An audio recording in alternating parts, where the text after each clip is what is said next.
Ladies and gentlemen, welcome to this episode of Nuggets of Wisdom, Goals for the Mind, Goal Setting, Tips for Goal Setting. Today we're talking about goals for the mind. I will present 14 different tips. Number 1, growth mindset. So I think you have to be in order to set achievable goals for the mind, be in the right mindset, positive, can do attitude, growth mindset. You want to do it because you feel the need to do it rather than you need to keep up with the Joneses or compete with someone else. You're competing with yourself, right? It's time for a fresh new start, a new you. You're reinventing yourself. All of those can help foster a growth mindset. Number 2, conscience. It is something that is drawing you. Something is pushing you, it's drawing you to adopt a different, maybe more expansive mindset. Maybe something someone said changed your mind. Maybe you are dropping the old programming and thinking for yourself these days. Ooh, what? I don't know. Number 3, peace of mind, PEACE. Adopting more peaceful existence. How do we do that? Well, we eliminate the clutter. We stay away from distractions or negative media attention. We have to envelop ourselves with a warm hug of positivity, maybe. Number 4, be vigilant with thoughts. Once you catch yourself going down, falling into the pits of despair, well, before you get there, understand that that's what you're doing and you've got to nip that in the bud. Be vigilant. Don't get caught up in negative thinking. Number 5, mindfulness. It's all a part of that practice. I feel like meditation is a key for, it's like offering a clean slate. It's offering a redo. It's offering a reset.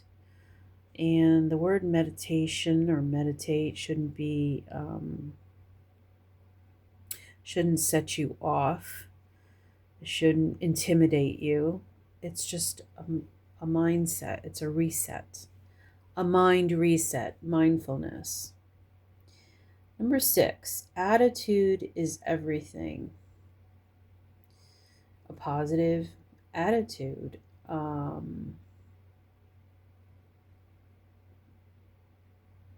Yeah.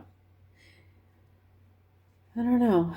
If you wake up on the wrong side of the bed, you need to adjust the mindset, hence adjust your attitude. And how do you do that? I feel like being alone, being in nature, connecting with your meditation, like doing something, an activity. So creating mandalas like this and really working on a project that requires concentration and decision making as far as colors and all that stuff, that can really clear the slate and change your attitude. Yeah. So it could be cooking for you. Maybe you're like, well, you know what makes me feel good is making homemade mac and cheese. That's very comforting. So then you do that. Then you get to eat it at the end. Okay. Number 7, release worry, fear, anxiety. I feel like this is part of the soul growth, is understanding that you basically can't control anything and give up trying to control others, other behaviors, things you can't control, understanding that the fear, anxiety, and worry, all that energy that you expend in things you can't control is like wasted energy. Just kind of have to surrender. Learning to surrender is part of the release. The only thing you can really control is your mindset. So that's what you need to practice. Oh, and guess what? Number 8, practice gratitude. Being grateful and thankful that you have your own mind and you can control your mind, and you have habits and tactics of how to reset your mindset. Yeah, things you like to do that make you feel good about yourself, that put you in a happier position. I think it's a matter of being in touch with you and how what you go to, things that make you passionate, things that make you feel good, things that you're good at, to help you change your mindset. Yeah. Practice gratitude. Writing things down. I feel like writing things, you can dictate. You can have a memo or something in your phone and just dictate 3 things I'm grateful to. Maybe you do it every day as part of your lunch routine, whether it's before or after you have lunch or something like that. Do it on your time, what makes you feel good, or whenever you need to change your mindset.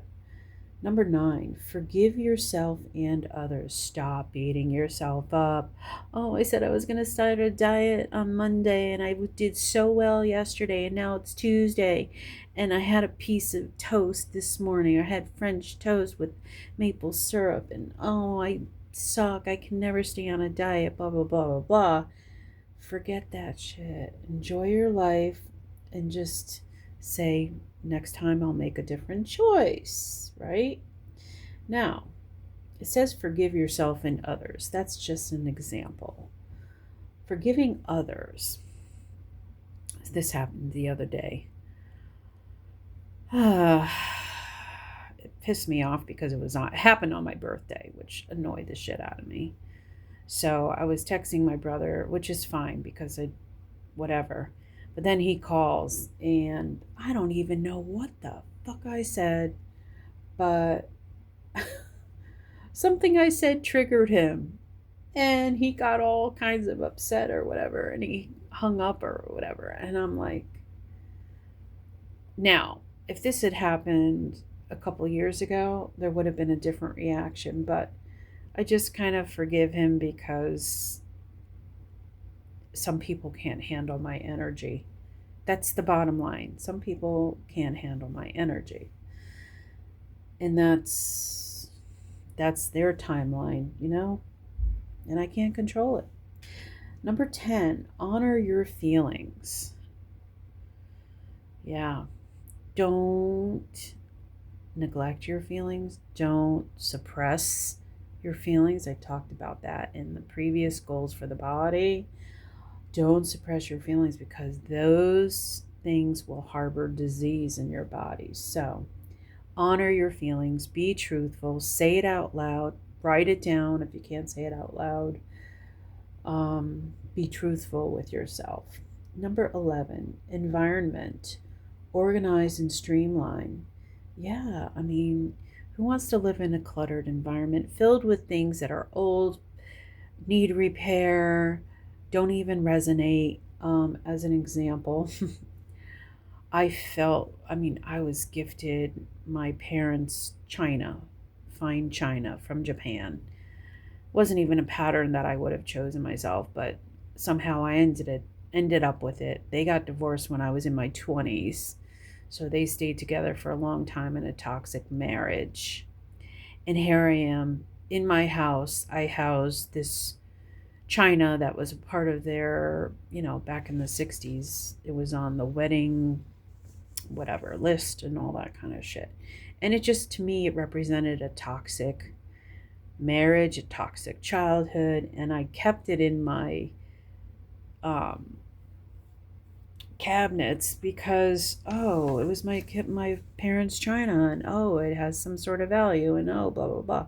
But I felt like it was just bringing bad energy until finally, I want to say it was last year, 2024, I just took it to Goodwill. Can you believe it? All that guilt and shit that I felt for years and years. Oh, my son's vacuuming, sorry. Um, I finally grew up and got rid of it. It just wasn't, why was I keeping it? And in the meantime, it's just like the feeling of that it's so negative. It holds just negative memories, negative energy. Anyway, point being, you're in charge of your environment. You want to have the best, most organized, most uplifting. The Marie Kondo, if you don't love it, get rid of it kind of idea. That should be a good adaptation for how you want what you surround yourself to look like, with things that you love, right? That represent you. Number 12, affirmation, financial abundance. I have a whole series playlist of affirmations, positive affirmations. If you need to adopt affirmations to help you stay focused on the things you want to manifest in your life, that's something you can do. Financial abundance is an example of that. Number 13, be open to new experiences. Yeah. Foster growth in your mind, your learning, your wisdom. Be open to learning new things. Be open to new experiences. That makes sense, right? Number 14, read. Now, if you're like me, I'm a slow reader, so reading is a bit daunting and frustrating for me. Yes, I know how to read, and I've read books, and actually I read a book recently, quite quickly. But if you are too much in that category with me, where you put so much pressure on yourself to read quickly, listen to audible books. Listen to books through YouTube. Any of that. Any of that will help expand your mind.